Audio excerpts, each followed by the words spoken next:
Bonjour à tous et à toutes. Dans cette deuxième vidéo sur le lycée du Parc, sur la présentation du lycée, je vais vous parler de tout ce qui est cours, tout ce qui est organisation, call, DS, mais en fait plus précisément je vais essayer de vous faire sentir un peu comment peut se passer l'année de prépa. C'est-à-dire que quand j'entrais en prépa, j'ai eu du mal à m'imaginer comment ça pouvait se passer, quels étaient concrètement les cours, comment ça se passe en cours, parce que même si on sait qu'il y a tel nombre d'heures de cours, que c'est plus dur, qu'il y a plus de travail, on a vraiment du mal à se représenter. Et c'est le but de cette vidéo ici, dont le format est assez inspiré d'une vidéo que j'avais vue sur YouTube avant d'entrer en prépa, qui m'avait beaucoup aidé, qui était la vidéo de Lucas Williams. Si vous ne connaissez pas, je vous mettrai le lien dans la description. Et il faut savoir que la vidéo que je tourne là, c'est après ma deuxième année de prépa. Là, j'ai fini ma deuxième année. Sauf que l'année dernière, j'ai pas eu le temps de tourner cette vidéo. J'avais écrit le texte, mais je l'ai pas tourné. Et donc maintenant, comme j'avais le texte, je vais le faire maintenant. Mais le texte que j'ai écrit de la vidéo date bien de l'année dernière, c'est-à-dire quand j'ai fini ma première année. Et le but, donc, c'est de vous donner une meilleure représentation de l'aspect scolaire en prépa, comment ça se passe, et surtout de se représenter qu'est-ce que ça va être l'année. Donc la vidéo s'adresse surtout aux terminales qui entrent en prépa ou à ceux qui sont en prépa mais qui n'ont pas encore trouvé de méthode de travail, puisque je vais essayer de vous donner mes conseils, qui sont pas des... Il n'y a pas de recette miracle, et je dis pas que mes conseils sont les meilleurs, mais ça peut être intéressant de prendre des conseils auxquels on n'aurait pas pensé et de les appliquer pour voir si ça marche pour soi. Et l'objectif de cette vidéo, c'est de raccourcir la durée de la prochaine vidéo que je compte tourner, qui sera la description de l'année de prépa d'un point de vue interne, on va dire, puisque je vais essayer de vous raconter comment on peut vivre l'année de prépa, et pour que vous puissiez mieux vous représenter qu'est-ce que ça peut être une année de prépa, même si chaque année est différente, ça permet d'avoir un exemple concret. Et donc dans cette vidéo, d'abord je vais vous parler du format des cours, c'est-à-dire comment ça se passe en cours, concrètement le prof qu'est-ce qu'il fait, comment on prend en note les cours, quels sont les devoirs entre les cours, pour que vous puissiez vous représenter s'il y a une grosse charge de travail par exemple, ou que s'il y a besoin d'écrire vite en cours pour suivre le prof. Tout ça je vais le dire. Ensuite je vous parlerai des calls de manière assez précise, et ensuite des DS. Puis enfin je vous donnerai des conseils de méthode de révision, même si je dis pas que j'ai la meilleure méthode. En tout cas moi j'aime bien lire les conseils que donnent d'autres personnes et essayer de les appliquer, et ensuite je me fais mon propre avis. Donc vous pouvez essayer de faire pareil. Et donc dans un premier temps, je vais vous parler des cours en prépa, et il faut savoir que en prépa finalement on n'a pas tant d'heures de plus que ça qu'au lycée. Je crois qu'on a même, j'avais calculé, il me semble, j'avais à peu près l'équivalent ou moins d'heures qu'au lycée, puisqu'il y a des matières en moins, il y a moins de matières, et en plus de ça, les heures de cours sont beaucoup plus intenses, le rythme est beaucoup plus soutenu, et la grande différence, c'est que au niveau du travail à la maison, au niveau des devoirs, il y a vraiment énormément de travail. Je vous détaillerai ça, mais il y a vraiment beaucoup de travail.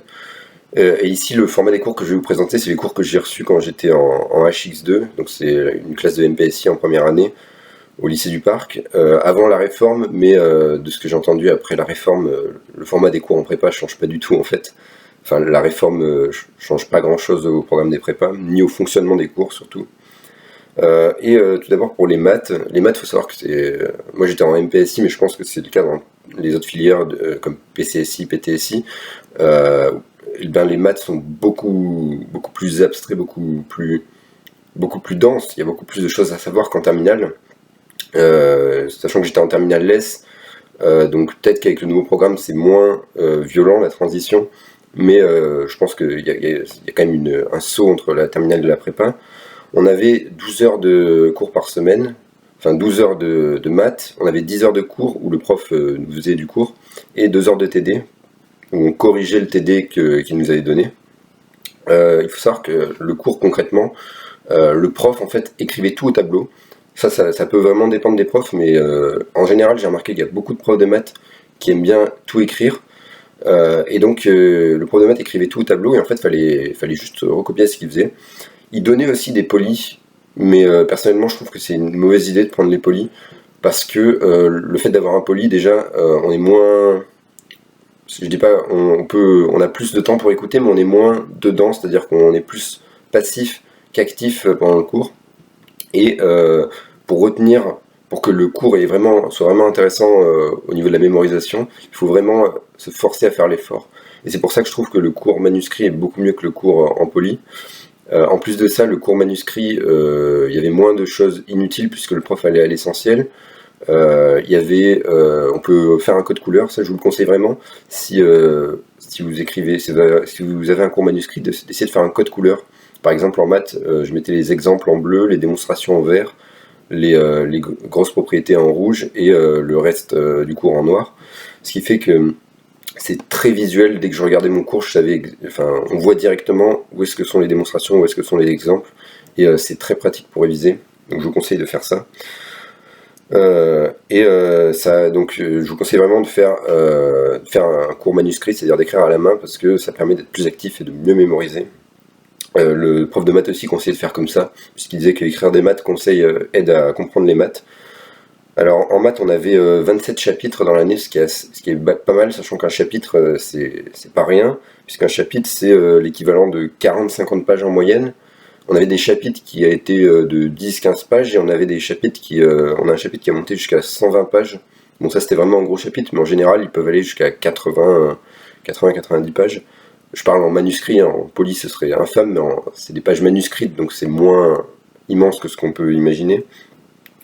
Et en général, quand on avait 2 heures de cours, on écrivait 10 pages, ce qui fait que le soir, quand on devait réviser, on avait 10 pages à réviser. Puisque j'en viens d'abord, je vais vous dire que pendant les cours de maths, qu'est-ce que le prof faisait concrètement? En général, le cours commence par... Le prof énonce des définitions. Ensuite, on construit le cours à partir de quelques définitions et on démontre toutes les propriétés qu'on en déduit. Donc, ce qui fait que, en général, au début du chapitre, il n'y a pas beaucoup de notions à voir quand on commence un chapitre. Donc, il n'y a pas de raison de décrocher. C'est plus quand le chapitre avance que là, si on n'a pas été assidu auparavant, c'est difficile puisque ça fait appel à tout ce qui précède.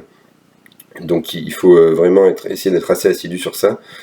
Qu'est-ce qu'on avait comme chapitre en prépa, en maths? Alors en MPSI, c'est là où il y a le plus de maths, donc c'est là qu'il y a le plus de chapitres en général. C'est rare qu'il y ait des filières où il y a des chapitres qui ne sont pas en MPSI. Et donc il y a de l'analyse, de l'algèbre, et quelques probas. Il y a 2 chapitres de probas, ce qui est vraiment pas beaucoup. Mais je trouvais personnellement que c'était la meilleure partie de l'année, les probas, parce que c'est plus concret que le reste.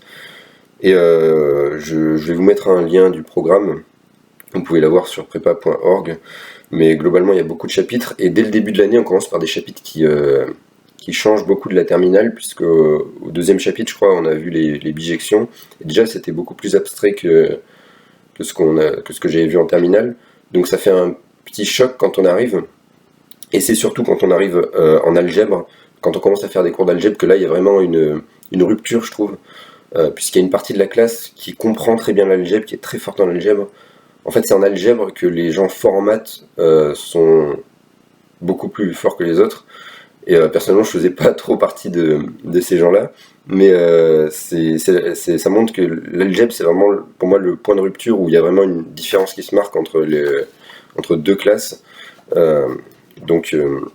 C'est très abstrait et c'est une intuition, mais je trouve que ça a du mal à... C'est pas évident au début quand on découvre, il faut avoir vu pas mal de choses avant de commencer à avoir des idées en algèbre. Les notions elles sont un peu déstabilisantes en début d'année, mais on s'y habitue. Au niveau de la rigueur aussi, je vais faire un point, puisque en terminale, ça dépend vraiment de la terminale, mais personnellement dans ma terminale, la prof était assez à cheval sur la rigueur. Donc, en arrivant en prépa, ça m'a pas fait un tel choc. Ce qui fait d'ailleurs que j'ai eu des plutôt bonnes notes au premier DS, puis c'est au fur et à mesure de l'année qu'il y a d'autres personnes qui étaient moins habituées à la rigueur et qui ont pris cette habitude et qui sont montées dans les classements. La rigueur, c'est hyper important au début d'année, surtout pour prendre les marques. Puis au fur et à mesure de l'année, en fait, on remarque la rigueur s'acquiert naturellement. Quand je dis rigueur, c'est faire des raisonnements, comment dire, des raisonnements un peu, je dirais pas mécaniques, mais il faut qu'il y ait il faut pas oublier certains points, il n'y a pas d'approximation en fait, il faut vraiment tout prendre en compte et montrer qu'on néglige aucun détail. Donc ça nécessite pas mal de temps d'adaptation. Au niveau des devoirs en maths, donc comme je l'ai dit, on faisait à peu près 10 pages par cours. Et ce qu'il faut savoir, c'est ces 10 pages, justement, il faut les réviser le soir. Franchement, si vous avez une chose à faire et que vous avez cours de maths le lendemain, c'est de réviser les 10 pages que vous avez vues. Parce que le cours s'accumule et en décrochant un cours, 2 cours, 3 cours, ça commence à devenir vraiment compliqué. Si on n'a pas revu le cours entre les différentes fois où le prof utilise les notions qui font appel au jour précédent. En fait, par exemple, en début d'année, je me souviens qu'il y avait un chapitre, c'était le premier chapitre d'algèbre justement, c'était sur les groupes, les anneaux, je l'ai pas révisé pendant 3 jours, et globalement, j'ai jamais eu le temps de le reprendre, ce qui fait que j'ai dû faire une impasse, parce que 3 jours sans réviser, on comprend plus rien à la fin, et en plus de ça, ça prend énormément de temps à reprendre de A à Z, puisqu'il y a 40-50 pages, et on peut pas... Enfin, c'est très compliqué à rattraper. Donc il faut vraiment réviser le cours chaque soir. Au niveau des TD, on avait un TD par semaine en maths. Un TD qui faisait 15-20 exos, quelque chose comme ça. Et ce TD, en fait, globalement, il n'y a pas grand monde qui en faisait. C'est-à-dire qu'il y a 15-20 exos, mais concrètement, c'est rare les personnes qui dépassaient les 4-5 exos. Donc il ne faut pas s'inquiéter si vous n'arrivez pas à faire les TD, si vous bloquez sur les TD. Personnellement, je bloquais énormément sur les TD et ça m'a pas empêché d'avoir des résultats que je trouve corrects. Il y a des exos qui sont prioritaires sur les TD, des exos étoilés, qu'il faut essayer de faire cela parce qu'en général c'est des exos assez classiques. Et par contre, dès qu'on n'est plus sur des exos étoilés, là je trouvais que les exos étaient vraiment un peu pas tordus, mais c'est très spécifique et ça aide pas beaucoup au EDS, ça aide pas beaucoup à réussir à avoir des bonnes notes EDS. Donc les TD, vraiment, ne vous inquiétez pas si vous n'arrivez pas à les faire. Je pense que c'est le cas dans beaucoup de prépa et avec beaucoup de profs, que les TD sont surchargés en termes d'exo et que peu de gens les font. Au début d'année, par exemple, le premier TD, je me souviens, on était très motivés avec des amis et on a essayé vraiment de le faire à fond. Mais ça a duré un TD, et après, au bout d'un mois, en fait, globalement, à partir d'un mois, je faisais 2-3 exos sur chaque TD, j'ai essayé de faire les 2-3 exos étoilés, c'est parce qu'il n'y a pas le temps, et parce que les exos sont compliqués. Il vaut mieux apprendre son cours que faire... il faut d'abord apprendre son cours et ensuite faire les TD. Et un conseil, parce qu'en TD, ensuite, on peut passer au tableau. Donc dans ma classe, en fait, on pouvait y aller... En fait, on se levait si on voulait y aller, c'était vraiment à notre initiative. Et je vous conseille vraiment de passer énormément au tableau. Ça, je l'ai pas assez fait en première et en deuxième année. Ça aide vraiment pour les oraux de passer au tableau, de s'entraîner à expliquer.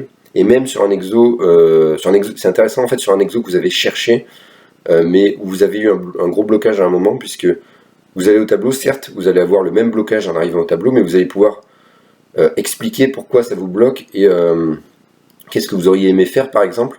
Et en fait, le fait de passer au tableau et d'avoir bien réfléchi à l'exo, ça permet d'avoir un bon échange avec le professeur qui nous aide. Forcément, si on bloque, le professeur va nous aider. Et franchement, vraiment, je trouve qu'on s'en fout que tu passes au tableau et le prof et tout le monde voit que tu n'as pas réussi à faire l'exo. Franchement, on s'en fiche. Ce qui compte, c'est de progresser et c'est la réussite au concours. Et en fait, de passer au tableau, c'est vraiment super important. Il y en a pas mal qui en profitaient pas assez, c'est-à-dire que c'est un peu toujours les mêmes qui passaient au tableau. Et je trouve qu'il faut vraiment se forcer à y aller pour progresser, notamment à l'oral. Et donc pour finir sur les maths, il ne faut pas essayer de faire tout le TD, il faut essayer seulement de faire les exos prioritaires, parce que sinon c'est infaisable en fait, en termes de temps à consacrer. Ensuite il y avait des DM qui étaient toutes les 2 semaines à peu près en maths, on avait un DM toutes les 2 semaines, et les DM étaient beaucoup plus guidés que les TD, ce qui fait que c'était... personnellement j'ai plus travaillé les DM que les TD, parce que les DM étaient bien guidés, on les faisait, en général je demandais des indications à d'autres quand je bloquais, ou même au prof, on peut aller voir le prof, clairement il répond à toutes nos questions. Donc le DM c'est pas mal pour travailler parce que c'est plus guidé, en général c'est un sujet de DS des années d'avant, qui permet donc aussi de mieux voir ce qu'on peut avoir en DS. On avait aussi des DM aux vacances qui étaient eux beaucoup plus longs, mais ça dépend vraiment des prépas. Donc dans notre cas, les DM étaient vraiment plus intéressants que les TD à travailler, je trouve. Maintenant, je vais passer à la physique, qui est la deuxième matière phare en MPSI, et qui est en PCSI, c'est la première matière, en PTSI, c'est la matière équivalente avec les maths, je pense. Donc on avait 8 heures par semaine, 5 heures de cours, 2 heures de TD, donc 2 heures de TP et 1 heure de TD. Alors comment ça se passait? Ici, la physique, c'était moins perturbant que le passage terminal prépa en maths. En physique, terminal prépa, c'était plus progressif dans le sens où les cours étaient pas aussi denses qu'en maths, ils étaient plus denses qu'en terminale. Genre, par exemple, on avait des cours de 15-20 pages, mais c'était pas flagrant, c'était pas complètement déstabilisant. Et c'était un peu la même idée qu'en terminale, dans le sens où on apprend des notions, on apprend des notions physiques, on se base sur des principes, des théorèmes, des lois, sans forcément les démontrer. Et l'objectif, en fait, c'est avec ces lois de résoudre les exos. C'est pas comme en maths de construire le cours à partir de 3 définitions. Ici, on a des lois qu'on admet et on fait très peu de démonstrations, ce qui permet de plus se consacrer aux exos. Il faut savoir que la physique, c'est beaucoup plus calculatoire qu'en terminale, par contre. Puisque là, au niveau des calculs, il y a plus de calculs en physique qu'en maths, je trouve, en tout cas en première année, et c'était beaucoup plus, il faut être vraiment vif sur les calculs, et ça peut être bien de s'entraîner à faire des calculs avant d'entrer en prépa. Pour ça, je vous renvoie à ma vidéo que j'ai faite sur l'entrée en prépa, où je vous explique qu'est-ce qu'on peut faire pendant les vacances pour au mieux se préparer. Au niveau de la structure du cours en physique, il faut savoir qu'en physique c'était particulier mon année parce que le prof en fait écrivait presque rien au tableau. Il écrivait quelques formules, les grandes parties du cours, mais sinon il n'écrivait pas grand chose d'autre. Et c'était assez compliqué, même très compliqué en début d'année, parce qu'il fallait prendre des notes. Il disait des choses à l'oral, mais en fait il fallait faire vraiment un effort de compréhension et de le retranscrire sur papier. Et tout ça, alors qu'il expliquait les choses assez vite quand même. Donc c'était vraiment compliqué. Mais ça c'est spécifique au prof que j'ai eu, je pense. Ce qui était bien, c'est qu'au bout des 2 tiers de l'année à peu près, il commençait à donner des polis, parce qu'il y a eu le confinement. Parce que j'ai fait ma prépa l'année après le premier confinement. Donc pendant le confinement, il avait réalisé des polis qu'il nous a distribués mon année. Et les polis par contre étaient super clairs, franchement c'était génial parce qu'on comprend tout, c'était clair, je vous jure, quand j'ai comparé mon poli avec, il a distribué un poli sur un cours que j'avais pris manuscrit, j'ai comparé les deux, je me suis dit c'est exactement la même structure sauf que tout est clair dans le poli et c'est limpide, il y a des illustrations, c'était vraiment super clair. Donc les polis étaient vraiment géniaux, mais donc au début d'année c'était très compliqué, j'avais un cours à trous en fait, souvent j'écrivais un truc, j'avais pas oublié le dernier mot qu'il avait dit, je demandais à mon voisin qui avait aussi oublié, donc résultat j'avais rien. Et en fait, globalement, au bout de la première moitié de l'année ça a été très compliqué la physique. Donc ce que j'ai fait c'est que dans cette situation là je vous conseille de réagir et d'aller chercher un bouquin. Donc je suis allé emprunter un bouquin au CDI, c'était un J'intègre jaune je crois. Et ce bouquin m'a permis d'avoir ce qui me manquait du cours. Et donc c'était vraiment pas mal d'avoir ce bouquin pour la première partie de l'année avant d'avoir les polis. Mais avec du recul, je trouve quand même que c'était intéressant cette expérience qui a duré à peu près le premier semestre de prise de notes, puisque ça permet, c'est vraiment, on est à fond dans le cours quand on est en mode prise de notes, parce qu'on sait qu'on va pas avoir le poli, ou qu'on va pas avoir, on va rien avoir pour compléter. Donc on est vraiment à fond dans le cours. Et c'est intéressant d'essayer ça. Bon, c'est peut-être pas la meilleure période en prépa, mais je trouve qu'avec du recul, c'était une bonne expérience. Donc, comme j'ai dit, les cours étaient plus denses, c'était à peu près 15-20 pages en physique. Il y avait un mélange entre définition, loi, il y avait plus de choses qu'en maths, dans le sens où on avait des lois, des définitions, des exemples, des ordres de grandeur, et c'était plus appliqué, on avait en général des choses assez proches des exos. Et au niveau des thèmes, alors il y a pas mal de chapitres, donc je vais pas tous vous les lister, mais grosso modo on a de l'électricité et de l'optique au premier semestre, et au deuxième semestre on a pas mal de méca et de thermo, ce qui fait que enfin c'est des notions pour la plupart, à part la méca, qu'on n'a pas trop abordé en terminale, peut-être avec la nouvelle réforme, mais je pense que en tout cas la méca c'est le seul point qu'on a pas mal abordé en terminale, et de l'induction aussi j'ai oublié. Mais globalement, donc comme j'ai dit avant, je trouve que la transition est moins violente qu'en maths, en physique. Et au niveau des devoirs, il fallait apprendre le cours du jour, qui était moins dense qu'en maths. En général, c'est plus 5-6 pages, puisqu'on avait tout le temps des créneaux de 2 heures, donc en 2 heures, on écrivait 5-6 pages, et il fallait l'apprendre. Et on avait un TD par semaine. Et par contre, les TD de physique, là, je trouvais qu'ils étaient vraiment bien, parce qu'ils étaient très concrets, très proche de ce qu'on peut avoir en DS, et il permettait de bien comprendre le cours. Ça veut pas dire que j'arrivais à tous les faire, mais j'avais l'impression d'apprendre des choses quand je réussissais un exo. Euh, et, euh, et donc les TD ils faisaient 4-5 exos, ils étaient finissables. En fait, ils étaient finissables si on savait les faire, alors qu'en maths, même si on sait faire tous les exos, il y a tellement d'exos que c'est pas finissable. Et ensuite, on avait un DM par mois. On avait moins de DM en physique qu'en maths. Et le DM était assez long. En général, il nous donnait des sujets de centrale. C'est peut-être pour ça d'ailleurs que les DM étaient assez longs. Mais il modifiait un peu le sujet. C'était globalement un sujet de centrale. Et les DM, ils permettaient aussi. En physique, je trouve que les exos, faire beaucoup d'exos en physique, ça permet de vraiment. C'est vraiment beaucoup plus. Ça apporte beaucoup plus de choses qu'en maths. Je dis pas que ça apporte rien en maths, mais en physique, si vous savez faire un exo, si vous tombez si vous savez faire un exo de méca sur une chute libre je sais pas, d'une balle de tennis, ben vous saurez le faire au DS, et en maths, c'est pas tout le temps ça. Euh, Maintenant, je vais passer à la SI. Alors la SI, j'en ai fait qu'un semestre parce que j'ai pris option informatique au deuxième semestre, et il y en avait 2 heures par semaine. Donc ce que je peux vous dire, c'est que les cours et les TD, ils étaient très chargés, il y avait beaucoup de choses. En fait, les cours étaient très denses, il y avait genre des polis de 50 pages, mais finalement, il y avait quelques formules à savoir. Et par contre, il y avait beaucoup, beaucoup de par cœur. En physique, il y a des choses à apprendre, mais je trouvais qu'il y en avait moins qu'en SI, où en SI, c'était vraiment pas mal de par cœur. En tout cas, dans ce qui est SLCI, c'est le thème qu'on a traité au premier semestre. Après, au deuxième semestre, il y en a qui ont fait de la méca. Et là, ça les a beaucoup aidés en physique. Mais il y a aussi des choses à apprendre. Typiquement, il y avait ça s'appelait les liaisons pivots, je crois. Du coup, je les ai pas vus parce que j'ai pas fait SI non plus en terminale. Globalement, il fallait apprendre le cours. Et typiquement en SI, par contre, j'ai l'impression, j'ai fait que 2 DS, mais que les DS, c'était vraiment refaire le cours, quoi. Je veux dire, j'avais fait un DS d'une année d'avant pour préparer le DS de mon année. Et ben franchement, les questions c'était presque toutes les mêmes.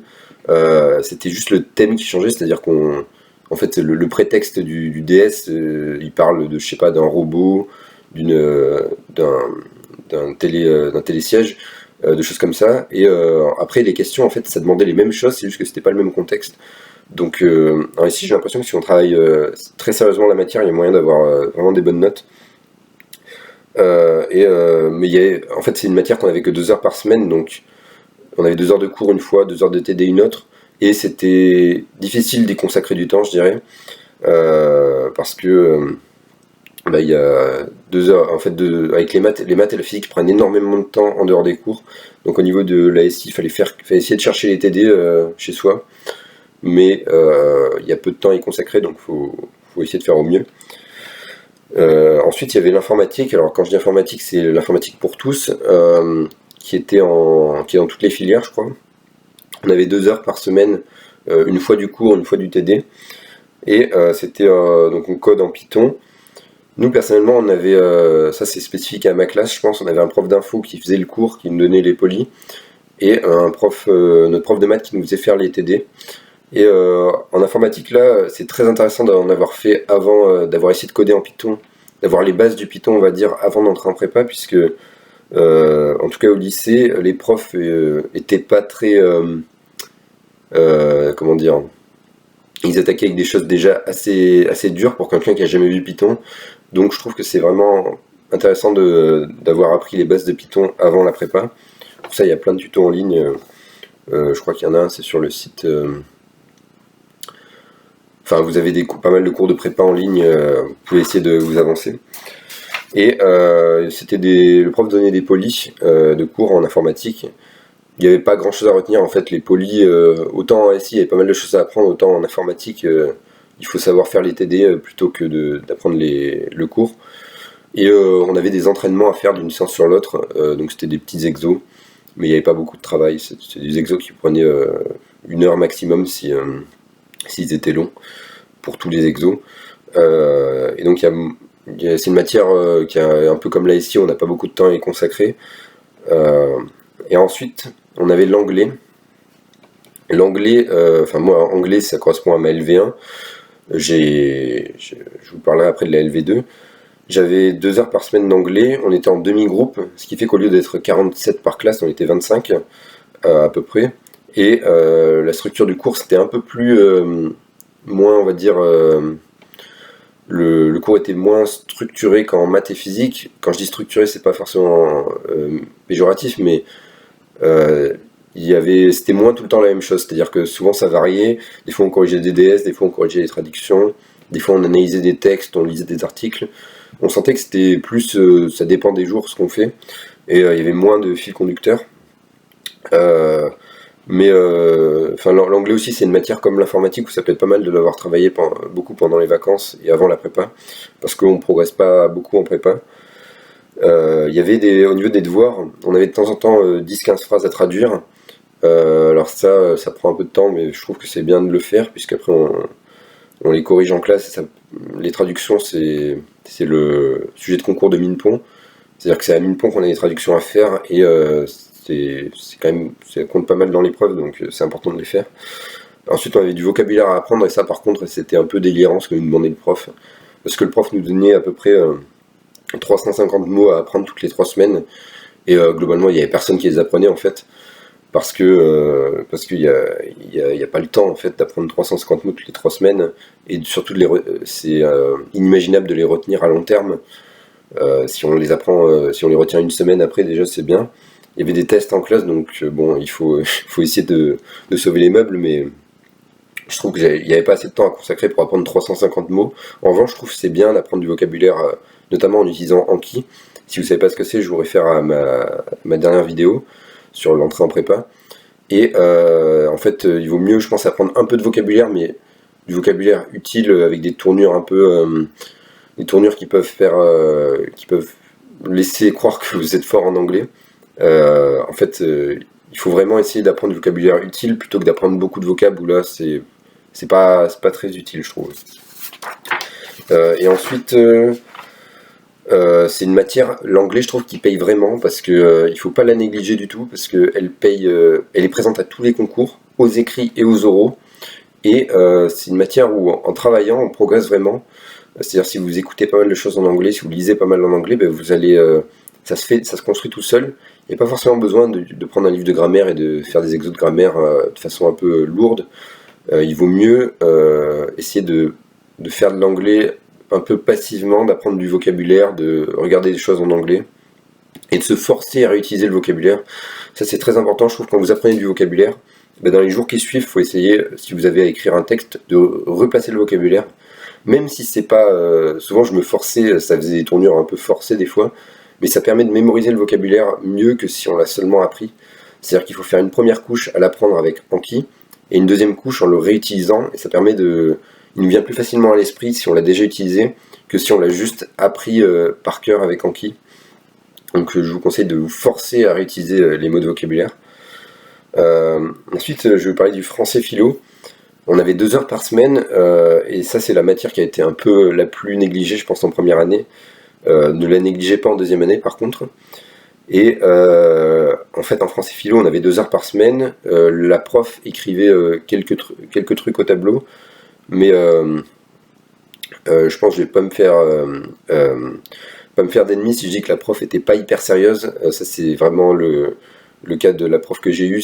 Je pense que c'est pas le cas dans beaucoup de prépas, mais la prof était pas extrêmement sérieuse. Puisqu'on n'a pas fait grand chose la première partie de l'année, on a vaguement fait un thème, on a vaguement travaillé sur le thème, je veux dire, Et en fait, donc vous savez sûrement qu'en prépa on a 3 œuvres à lire, on doit travailler sur les 3 œuvres et après on fait soit des dissertations sur les 3 œuvres, soit des résumés de texte. Et grosso modo au premier semestre on avait eu des résumés de texte, on s'était entraîné sur le résumé de texte et on avait dû faire une disserte, enfin une moitié de disserte. Et puis ensuite on a eu un remplaçant et là on a beaucoup plus travaillé le thème. Les devoirs, au niveau des devoirs, il fallait apprendre le cours, c'est-à-dire lire les œuvres et apprendre le cours sur les œuvres globalement. Et ce qui est important, je pense, c'est de plutôt se focaliser sur la méthodologie. Quand je dis méthodologie, c'est vraiment se poser la question, quelles sont les choses que je dois appliquer tout le temps sur, par exemple, le résumé de texte, qu'est-ce que je dois faire tout le temps pour bien réussir le résumé de texte. Et typiquement, en résumé de texte, je pense que ce qui est important, c'est vraiment d'essayer de... Par exemple, il y a un truc tout bête, mais auquel il faut faire attention, c'est qu'il faut essayer de mettre des liens logiques quand on fait un résumé de texte.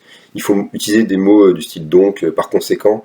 Et le but, c'est de montrer que vous saisissez la logique du texte. Et il faut se forcer, en fait, c'est peut-être pas naturel immédiatement d'utiliser ces connecteurs logiques. Il faut se forcer à les utiliser. Et donc tout ça pour dire que quand je dis méthodologie, c'est vraiment essayer de penser à des petites choses comme ça et les appliquer régulièrement pour que ça devienne des automatismes. Et donc ça c'est pour le français. Ensuite il faut savoir qu'on était 47 dans la classe, ce qui est beaucoup. Et je vous conseille d'essayer de vous mettre dans les premiers rangs puisque les places changeaient à chaque fois. Alors être au premier rang ça veut pas dire qu'on va réussir et au dernier rang ça veut pas dire qu'on va rater parce que les majorants étaient au dernier rang. Mais je trouve que c'est quand même bien d'être dans les premiers rangs pour mieux entendre. En maths ça allait parce que le prof écrivait gros, il parlait assez fort. En physique le prof écrivait petit et comme il écrivait pas beaucoup, c'était compliqué. Donc je vous conseille vraiment d'essayer de vous mettre devant. Et ça permet aussi d'être plus, d'avoir son attention plus portée sur le cours. Je vais vous parler très brièvement de la LV2 parce que j'en ai fait, en fait j'y suis allé à 2 cours. Et je suis allé à 2 cours d'allemand où le prof était excellent, franchement j'avais l'impression que ça pourrait être génial. Mais j'ai arrêté au bout de 2 cours. Pourquoi j'ai arrêté? Parce que j'avais un niveau assez déplorable en arrivant en terminale et que ce que j'ai entendu, même en ayant un bon niveau, consacrer ce temps à l'allemand, c'est consacrer un certain temps à la LV2, c'est pas forcément bénéfique au concours, même si on peut avoir des points bonus et qu'on a un bon niveau. À part si vous êtes bilingue, ça vaut vraiment le coup. Si vous n'êtes pas bilingue et que vous avez un niveau correct bon, je suis pas sûr que ça vaille tellement le coup. Parce que ça va vous être utile qu'en arrivant en école d'ingé, vous n'aurez pas perdu votre niveau en LV2. Par contre, au niveau des concours, je pense que ça rapporte pas beaucoup. Les coefficients sont assez faibles. C'est que les points au-dessus de 10 qui comptent. Souvent, c'est qu'aux euros que ça compte.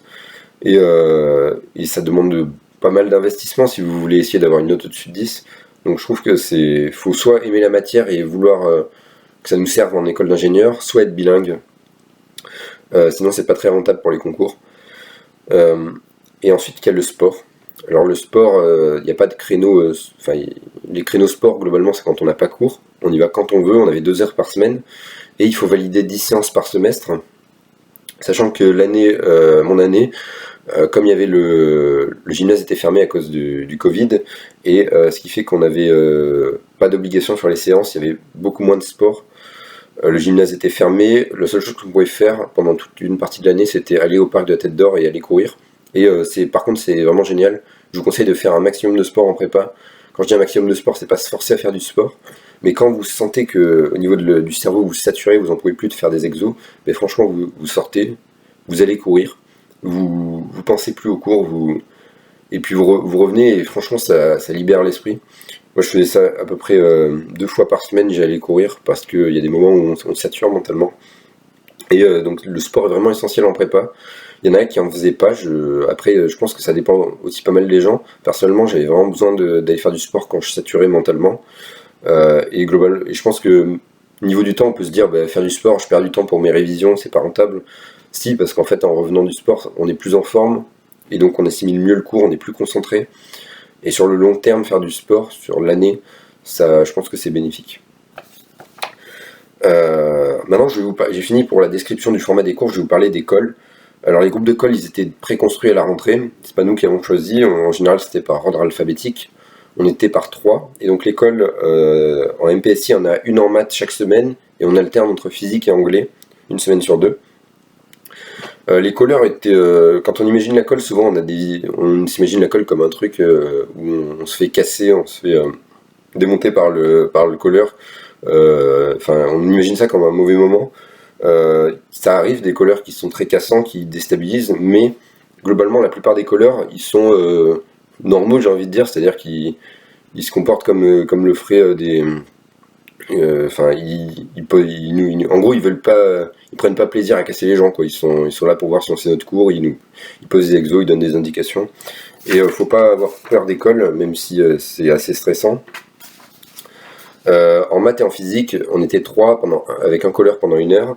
Et en maths, globalement, la colle c'était une démonstration de cours qu'on avait fait la semaine d'avant, qu'il fallait refaire, puis des exos. Et il y a autant d'exos qu'on arrive à en faire. Le programme de colle il portait en général sur tout un chapitre. En fait, globalement, si vous connaissez votre cours, vous êtes assuré d'avoir la moyenne en maths. En tout cas, en première année, disons, parce que comme il y a une démonstration de cours en première année, eh bien, si vous savez la faire, vous allez avoir la moyenne. Les notes en colle, en général, c'est plus haut qu'à l'écrit, que je veux dire en DS ou en interrogation de cours, puisqu'en colle, c'est rare d'avoir des notes en dessous. C'était rare en première année d'avoir des notes en dessous de la moyenne, et c'est une occasion. L'école, il faut vraiment les prendre comme une opportunité, ce que j'ai pas assez fait non plus. Il faut se dire que la colle, c'est un moyen de s'entraîner à l'oral, comme quand vous passez en TD devant la classe. Ben, la colle, il faut se dire, je vais essayer de progresser, de bien gérer mon tableau, de bien présenter, d'expliquer ma démarche, et d'avoir l'attitude qu'il faut avoir au concours, c'est-à-dire une attitude enthousiaste et pas se bloquer. Moi j'avais beaucoup tendance à faire ça, à me bloquer sur un exo dès que je sais pas faire. Et en fait, ce qu'ils attendent, c'est l'initiative. Il faut essayer de proposer des choses, même si c'est pas parfait ce que vous faites, même si vous n'êtes pas hyper satisfait, même si vous avez l'impression de pas bien comprendre, vous essayez de proposer des choses et vous faites de votre mieux. Et pas rester bloqué. Ça, je l'ai trop fait première et deuxième année, ce qui fait que en fait il faut se forcer à faire des choses. Ça c'est pour l'école de maths et de physique.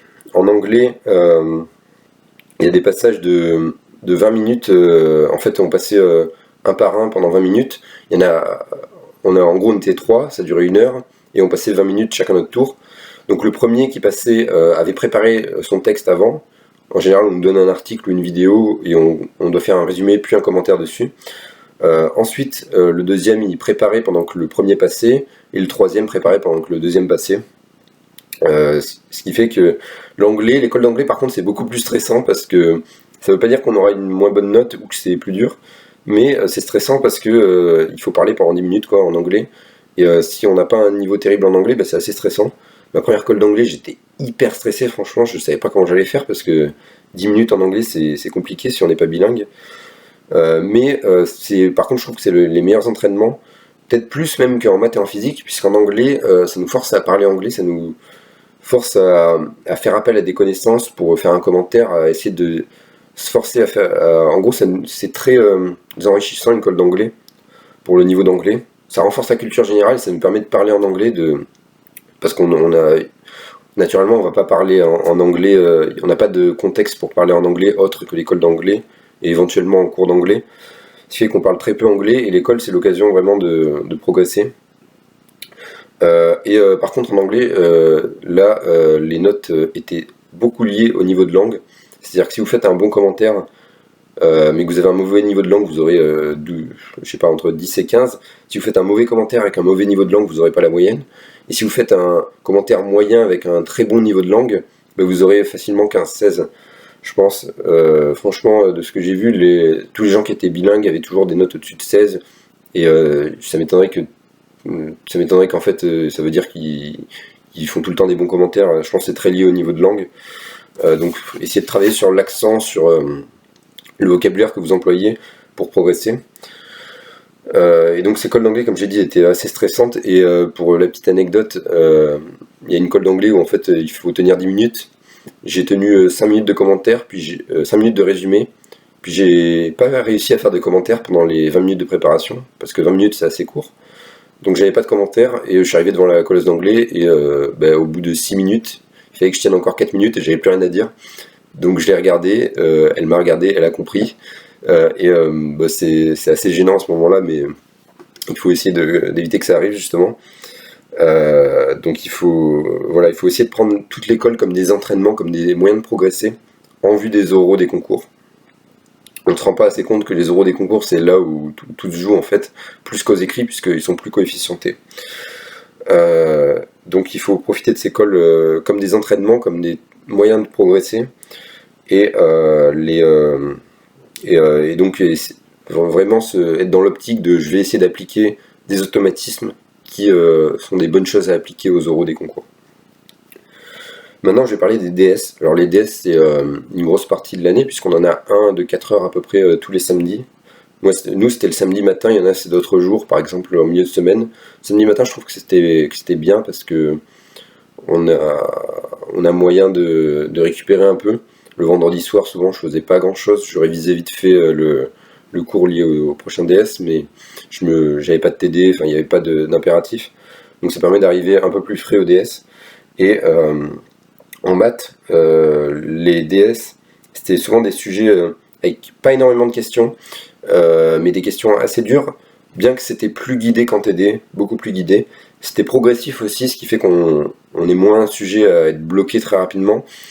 Il y avait, par exemple, souvent c'était 3 parties. Première partie qui était assez proche du cours. Je dis pas, il y a des questions des fois qui sont dures, mais globalement c'était assez proche du cours. Deuxième partie de niveau intermédiaire où il y a des questions dures et souvent il n'y a pas beaucoup de questions faciles. Et troisième partie, souvent c'était impossible. C'est-à-dire que quand je dis impossible, c'est le meilleur de la classe souvent. Il y a certaines fois où il faisait la troisième partie, mais très souvent il y touchait même pas, quoi, parce que c'était vraiment super dur. Et pourtant il avait quand même 20 très souvent. Donc en fait il faut essayer de faire... typiquement, il fallait faire les 2 premières parties au mieux pour avoir une bonne note. Pas finir le DS, ça veut pas dire que vous aurez une mauvaise note, comme on le voit là.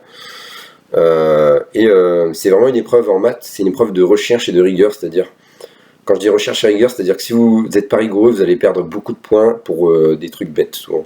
Typiquement, si vous faites une analyse synthèse et que vous oubliez la synthèse, vous allez perdre peut-être la moitié des points, alors que ça aurait pu prendre des fois 3 lignes. Donc c'est une épreuve où il faut faire très gaffe de ne pas perdre des points bêtement comme ça.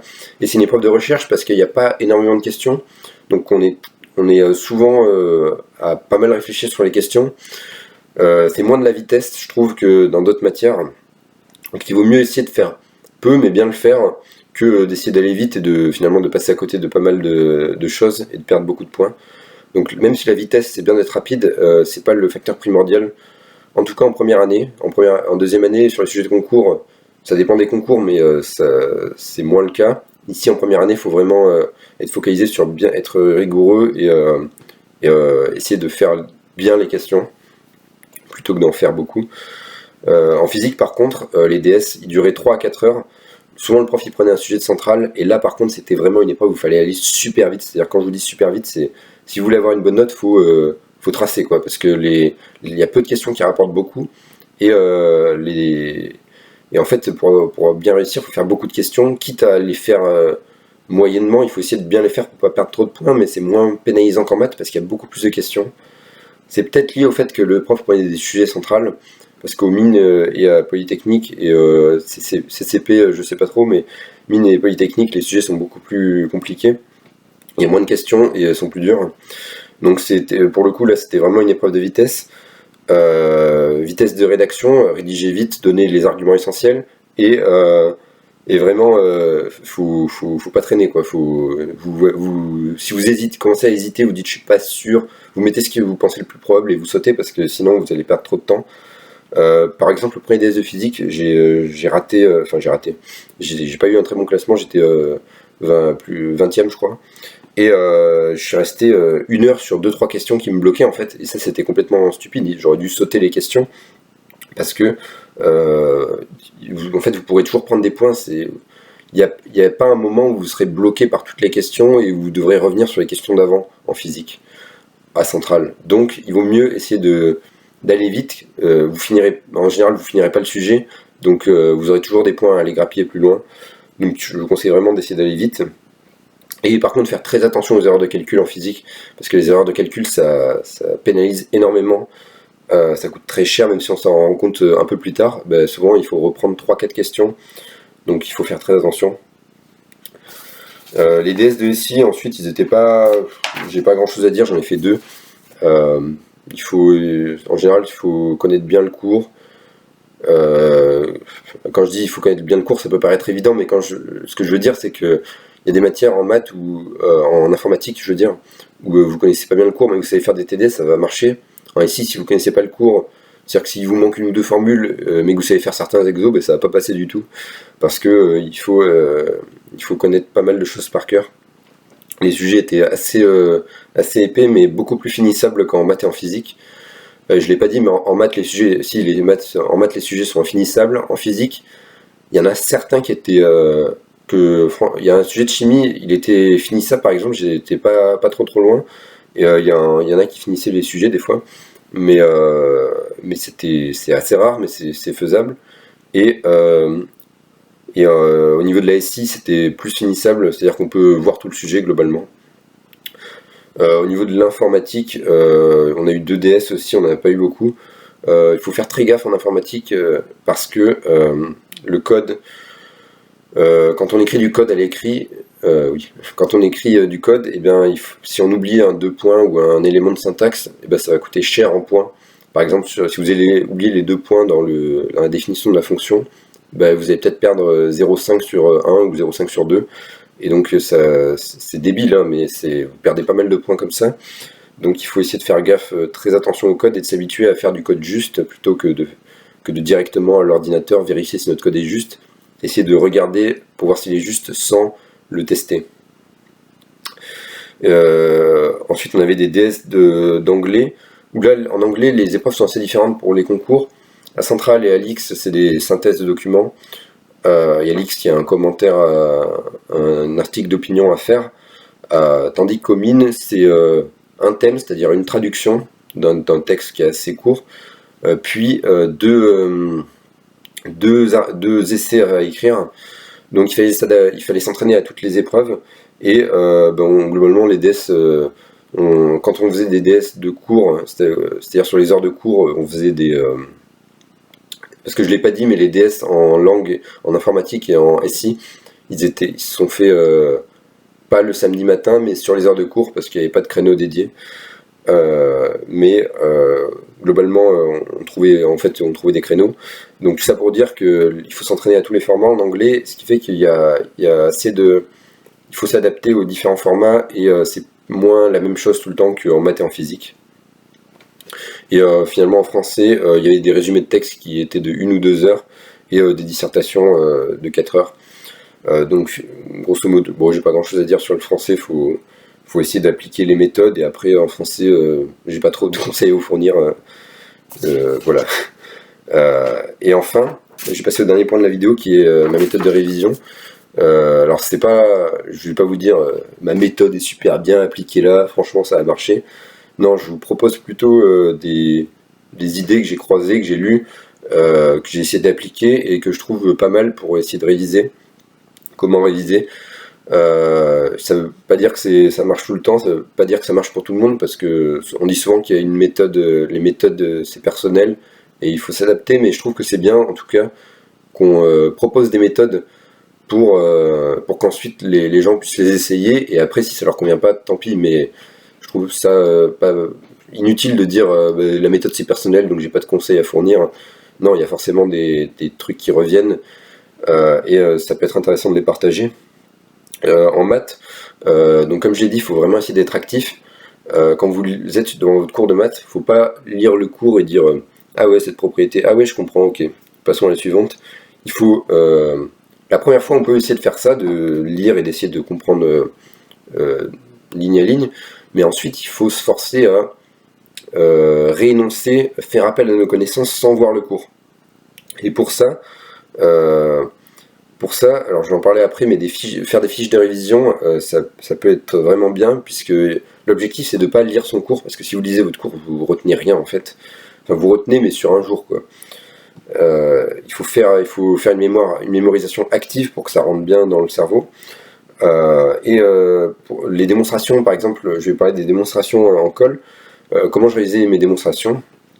Je les refaisais 3 fois, en gros. La première fois, comme on venait de la faire, je la révisais avec le cours. J'essayais de me rappeler comment on l'avait fait en cours. Souvent, j'arrivais pas à la faire proprement ou à bien tout avoir. Donc, je faisais avec le cours. La deuxième fois, j'essayais de la faire sans le cours. Souvent, c'était le lendemain, j'essayais de réviser le cours de la veille. Donc, je la refaisais sans le cours. Et je la révisais une troisième fois le week-end avant la colle. Mais seulement avec le seul but de donner. J'essayais de me rappeler seulement de l'idée, de l'astuce de la démo. Souvent dans une démo, il y a une idée clé à retenir, et après le reste peut se retrouver. Il faut un point de départ en fait, et à partir de ce point de départ, si vous avez un élément que vous savez de la démo, que vous avez retenu celui-là, eh bien vous pouvez reconstruire tout le reste en raisonnant. Et donc le but c'est de retenir cet élément qui permet d'accéder à tout le reste. Et une erreur que j'ai fait, c'est de trop être dans le par cœur, c'est-à-dire que comme je les refaisais 3 ou 4 fois des fois, et bien à force en fait je réfléchissais plus trop, c'est-à-dire que c'était mécanique quoi, je réfléchissais plus à ce que je faisais, je l'avais tellement fait au bout de 3 fois que je m'en souvenais trop et je réfléchissais plus trop, c'était moins utile. Donc je vous conseille d'être plus dans la mémorisation active et d'essayer de vous rappeler des choses plutôt que de les retenir. Même si je ne l'ai pas bien fait, justement pour ne pas l'avoir bien fait, je trouve que c'est mieux d'être moins dans l'apprentissage il vaut mieux apprendre une idée et reconstruire le reste que essayer d'apprendre l'ensemble. Ça paraît logique, mais souvent on le fait sans s'en rendre compte d'apprendre et de retenir un peu par cœur. Ensuite, je vous conseille de refaire les exemples sur le cours de maths, mais quand je dis refaire les exemples, c'est pas lire l'exemple et dire ah oui j'ai compris. C'est lire l'énoncé de l'exemple, essayer de le faire soi-même, et ça fournit, en fait c'est comme des exos corrigés les exemples, donc c'est vraiment intéressant pour ça, parce que c'est des exos classiques souvent. Aussi comme les démos, ne pas essayer de les faire trop de fois, parce qu'au bout de trop de fois on les retient par cœur plutôt que de... Et en fait, on n'a pas vraiment de raisonnement, on les retient plus par cœur. En physique, il n'y avait pas de démonstration, donc pour réviser, il faut essayer de mémoriser les formules, les définitions, et surtout être au point sur les exos en physique comme en maths, mais en physique, je trouve faire des exos, c'est vraiment très, très utile pour les DS. Donc essayez de bien bosser les exos de TD. En SI, c'est assez proche de la physique, il faut essayer de faire les exos, apprendre bien le cours. En informatique, les polis de cours, il n'y a pas grand chose à retenir, il faut vraiment s'entraîner à refaire les TP au niveau du travail. Pour progresser, il faut bourriner, coder en informatique, il n'y a pas de secret. Faire des TD et sans apprendre par cœur des choses, essayer de les retrouver. Si vous n'y arrivez pas forcément, si vous n'arrivez pas à le retrouver, vous regardez la correction et vous essayez de retenir pour la prochaine fois, mais il faut que la prochaine fois, à partir d'une idée, vous puissiez refaire l'algorithme. Par exemple, si c'est en option info, mais au niveau des tris, il y a des trifusions, peut-être même en première année, je crois que vous les faites là, les trifusions, les tris à bulles, ce type de choses. Souvent, il faut retenir l'idée du tri et savoir le recoder ensuite. Il faut visualiser en gros comment ça se passe, mais il n'y a pas à apprendre par cœur. En français-anglais, j'ai pas trop de conseils particuliers à part en anglais d'apprendre du vocabulaire et de s'entraîner à le réutiliser comme j'ai dit avant. Se forcer à faire l'effort d'utiliser des mots que vous avez appris, ça permet de les avoir bien en tête et de mieux les utiliser, qu'ils viennent plus facilement à l'esprit. Et ensuite, ce que je vous conseille au niveau de révision, c'est chaque soir, qu'est-ce qu'on fait en fait. Concrètement, qu'est-ce qu'on fait? Souvent le soir, on a 3-4 heures pour réviser. Quand je dis 3-4 heures, c'est moi personnellement, je passais 3-4 heures à réviser, c'est-à-dire que les cours finissaient en général à 18h. J'avais une pause manger dans la soirée, mais sinon je travaillais 3-4 heures, je me couchais vers 22h30. Et l'idéal c'est de réviser le cours que vous avez fait le jour. Et si possible, si vous avez le temps, je trouve que c'est bien d'essayer de réviser le cours de la veille, mais en allant beaucoup plus vite, c'est-à-dire vous relisez pas le cours, vous essayez de vous rappeler les éléments clés, vous refaites ce que vous avez fait la veille, et réviser le cours du jour pour être au point le lendemain. Ça c'est en maths et en physique. Il faut qu'en arrivant en cours de maths et en physique, vous ayez appris le cours précédent, sinon c'est foutu honnêtement. En maths et en physique, c'est vraiment indispensable d'apprendre le cours précédent avant d'arriver au cours suivant, puisque c'est progressif la construction du cours et on a vraiment besoin de ce qu'on a fait avant. Et sinon c'est un cercle vicieux où vous commencez vous comprenez plus en cours, donc ça prend plus de temps le soir, donc vous faites des impasses, donc vous comprenez moins en cours, donc ça prend encore plus de temps le soir, et ainsi de suite. Il faut donc pas faire d'impasse et réviser chaque soir.